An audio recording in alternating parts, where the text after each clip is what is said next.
হব কেমনে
তিনি একটা সৃজন সৃষ্টি করেছে মানুষের সাথে প্রেম করার জন্য।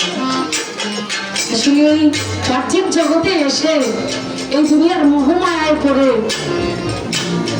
সেই প্রেমের কথা, সেই মুর্শিদের কথা আমরা ভুলে যাই। যদিও যাই আল্লাহর কাছে হাত দিয়ে হাত হয়ে আসি, বলে এটা করবো না ওটা করবো না, কিন্তু দরবার থেকে যখন বেরোয় আসি তখন ভিতরে মনোভাবটা থাকে না।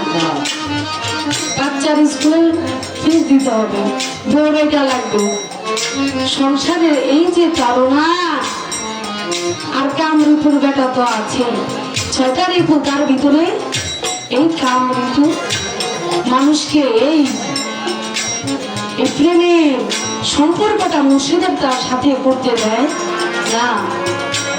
দয়ালের সাথে প্রেম, আপনি নামাজ পড়তে যখন যখন ইবাদত করতে যাবেন দেখবেন আপনি এবাদতে মনটা বসে না, কত কিছুই যে মনে পড়ে। আপনি খেতে গেলে কি করছেন এগুলো মনে পড়ে, কার কাছে রাম কার কাছে কিছু করছেন সেগুলোও মনে পড়ে যায়। এই প্রেমটা মুর্শিদের সাথে যে একটা প্রেম, সে প্রেমটা করা হয় না, শুধু এই মোহমায়া প্রেমে পড়ে।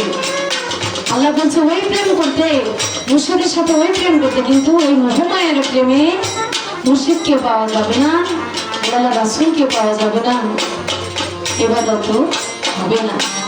তাই এই কাম রিপু, এই যে মদনের যে একটা ব্যাপার লালন ফকির গানে বলেছে, আমি শুধু একটু জানতে চাই, একটু বুঝতে চাই, যারা এখানে আছে তারাও আমার হয়ে আমার এই যে জিজ্ঞাসাটা, এই জবাবটা পেলে তারাও একটু বুঝতে পারবে, তারাও একটু জানবে। তো সেখান থেকে আমি এই গানটা রাখলাম আমার দয়ালের চরণে।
Shiva,